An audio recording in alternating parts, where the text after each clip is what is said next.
안녕하세요. JD 부자연구소의 소장 조던입니다. 오늘은 테슬라의 어닝 쇼크 분석에 대해서 말씀드리도록 하겠습니다. 2021년 1월 28일 목요일 시황입니다. 시작하기 전에 먼저 자발적 구독료 부탁드립니다. 후원해 주시는 여러분 덕분에 좋은 컨텐츠가 제작될 수 있습니다. 하나은행 447-910064-61005 주식회사 JD 부자연구소. 어려운 와중에도 여러분의 자율 구독료 덕분에 잘 꾸려가고 있습니다. 뉴욕 마켓워치 FOMC 실망에 주가 급락, 국채 달러 유가 올랐다라는 거죠. 어제 나스닥은 2.61%, S&P 500 지수는 2.57%, 다우존스 지수는 2.05% 빠졌습니다. 올해 들어 가장 큰 폭으로 떨어졌죠. 나스닥은 한때 마이너스 3%를 찍기도 했습니다. 그러나 종가는 이제 2.61%로 이제 끝이 났죠. 그래서 마이너스 3%는 아닙니다. 메인 뉴스입니다. FOMC 후폭풍. 제롬 파월 연준 의장은 올해 어떤 물가 상승도 일시적으로 드러날 수 있다며 인플레이션에 연준은 인내하고 반응하지 않겠다. 예상보다 자산 매입 테이퍼링이 빨라질 수 있다는 일부 추측에 대해 시기상조라는 의견을 재차 나타냈다.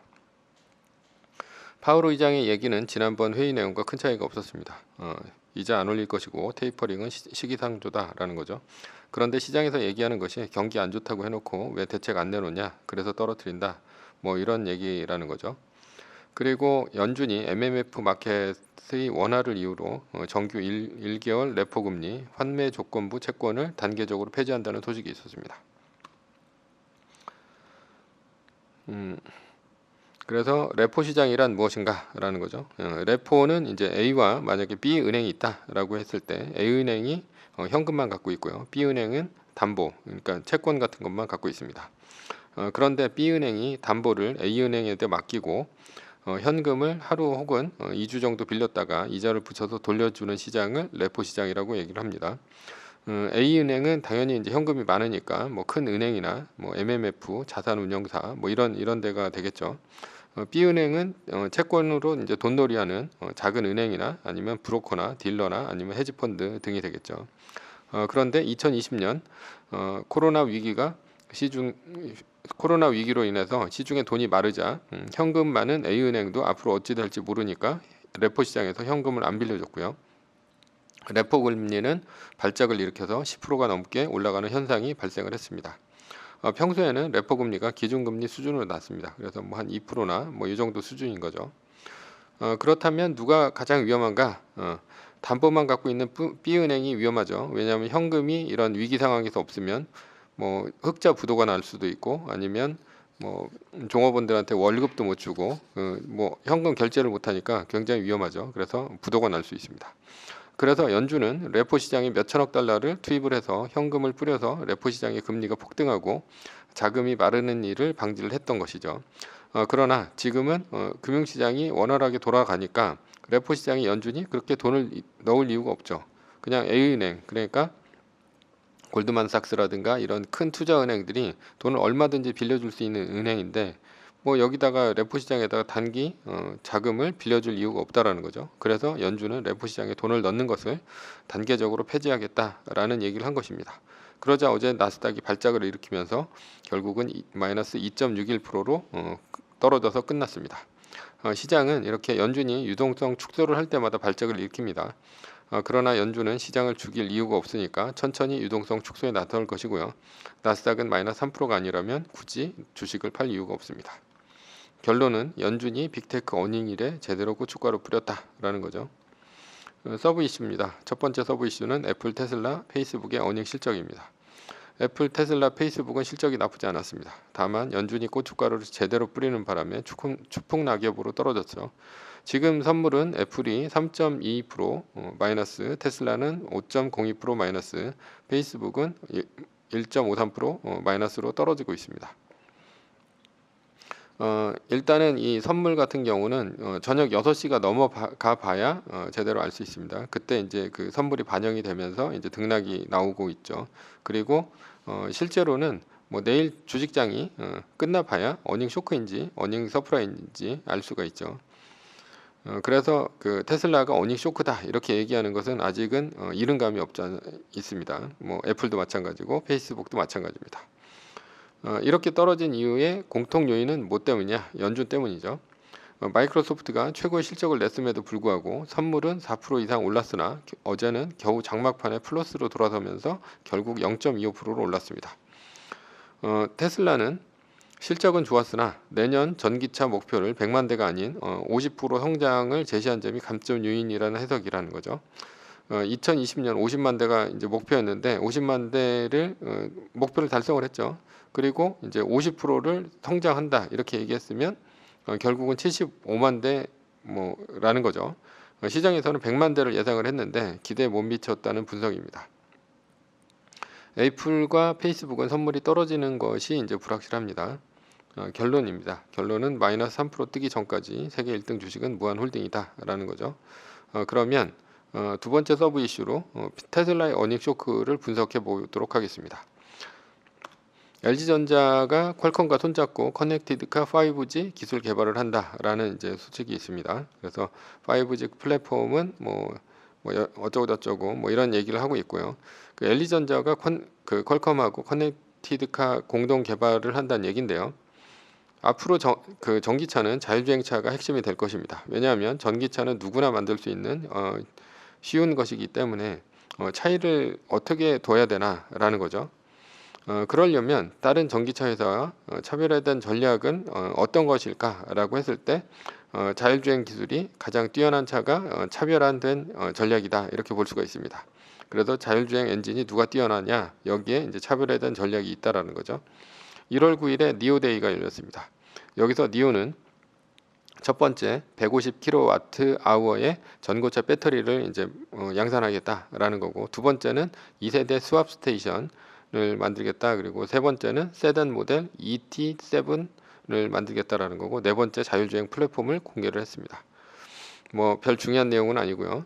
가장 여기서 인상 깊은 것이 무엇이냐라고 했을 때 니오가 추구하는 구독 모델에 있습니다. 월 680위안으로 자율주행 서비스 구독이 가능하다는 얘기입니다. 증시에서는 한번 팔아먹고 많은 기업의 주가는 사이클이 있습니다. 즉 등락이 있다는 얘기고요. 그래서 삼성전자가 반도체 슈퍼 사이클이 올 때마다 올라갑니다. 그러나 그렇게 치솟다가 슈퍼 사이클이 지나가면 주가가 반토막이 나기도 하죠. 그래서 2017년인가요? 그때 사이클이 왔을 때 6만 원까지 갔다가 그 다음에 바로 사이클이 꺼지니까 3만 한 5천 원인가요? 예, 3만 원대 중반까지 떨어졌습니다. 거의 한 40% 정도, 40% 넘게가 이제 그 폭락을 했다는 거죠. 이것은 경기를 타는 주식의 일반적인 특성입니다. 그래서 주식 시장은 이런 사이클이 있는 주식을 싫어합니다. 그래서 이런 주식을 알아보는 가장 쉬운 방법이 뒤에 경기가 붙는 종목인지만 체크하면 됩니다. 반도체 경기, 건설 경기, 조선 경기, 이런 것 등등이죠.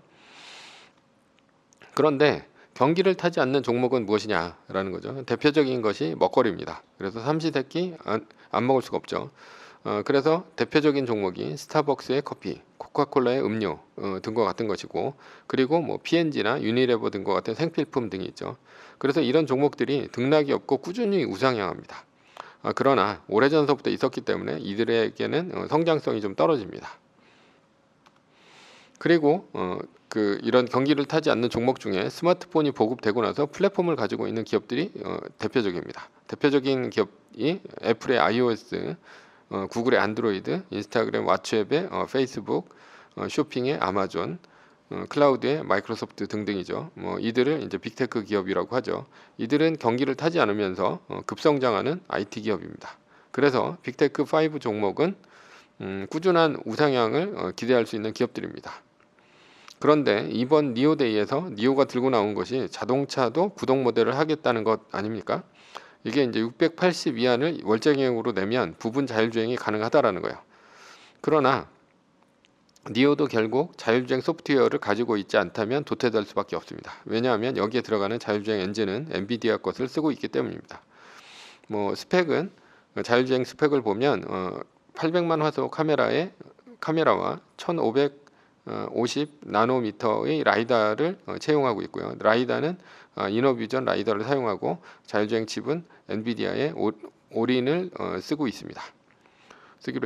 결국 이제 전기차는 앞으로 배터리 가격을 포함해서 전체 가격이 획기적으로 낮아지면 거의 공짜로 줄 수도 있습니다. 그리고 자율주행 플랫폼을 뭐 통해서 이제 구독 모델을 통해 가지고 경쟁이 될 것입니다. 돈 없는 사람은 스스로 운전할 것이고요. 돈 있는 사람은 월정액으로 자율주행 플랫폼을 구독할 것입니다.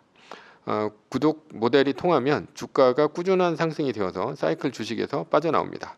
결국은 이제 경기 순환 주식이 아니란 얘기죠. 그러나 플랫폼은 아무나 만드는 것이 아니죠. 아무리 부품 소재를 잘 만드는 삼성전자도 스마트폰에서 뭐 바다라든가 타이젠 같은 OS는 모두 실패하고 결국 안드로이드에 종속되었습니다. 삼성전자가 왜 안드로이드에 종속되었을까? 그것은 이제 앱 생태계가 안드로이드에 비해서 터무니없이 작았기 때문입니다. 쓸만한 앱이 없으니까 바다나 타이젠 OS를 쓸 이유가 없지 않겠습니까? 그래서 한번 격차가 벌어지면 그 차이를 메울 수가 없습니다. 결론은 자율주행 플랫폼을 갖고 있는 자동차 기업은 일단 많은 생산을 통해서 앱 생태계를 키우는 것이 우선입니다. 그래서 이번 테슬라의 75만 대 목표는 시장의 기대에 못 미쳤다고 볼 수 있죠. 왜냐하면 지금 자동차가 전체 캐파가 한 9,500만 대 정도가 됩니다. 75만 대면 뭐 결국은 1%도 안 되는 그런 그 점유율이라고 볼 수가 있죠. 그래서 경쟁자가 따라올 수 없을 정도로 테슬라가 전기차를 깔아놔야 후발주자가 엄두를 내지 못합니다. 그래서 이번 테슬라가 이제 내일 만약에 어닝 쇼크가 난다면 이것은 75만 대 목표가 시장의 기대에 못 미쳤다 이렇게 볼 수가 있습니다. 매뉴얼입니다. 나스닥 마이너스 3% 뜨기 전까지 세계 1등 주식은 떨어져도 팔지 않고 가져간다라는 거고요. 무한 홀딩입니다. 뭐 무조건 나스닥 마이너스 3% 뜨기 전까지는 그냥 갖고 갑니다. 그리고 두 번째 나스닥 마이너스 3%가 뜨면 세계 1등의 떨어진 비율을 감안해서 남겨두거나 전량 매도 후에 비율대로 말뚝을 받고 한 달 플러스 1위를 기다립니다. 자세한 내용은 카페에 있습니다. 세 번째 전제는 세계 1등 주식은 우상향 한다. 위의 상황은 매뉴얼일 뿐이고요. 따를 사람은 따르고 참고할 사람은 참고하시면 됩니다. 주식을 사고 파는 것에 대한 모든 책임과 이득은 본인에게 있습니다. 매뉴얼을 지키다가 포모가 두렵다면 매뉴얼을 지키지 말고 마이너스 3%대 판 가격보다 단 1불이라도 떨어졌다면 전량 매수하시면 됩니다. 지금까지 테슬라의 어닝 쇼크 분석을 했고요. JD 부자연구소의 소장 조단이었습니다. 컨텐츠가 좋았다면 구독, 좋아요, 알람 설정 부탁드립니다. 감사합니다.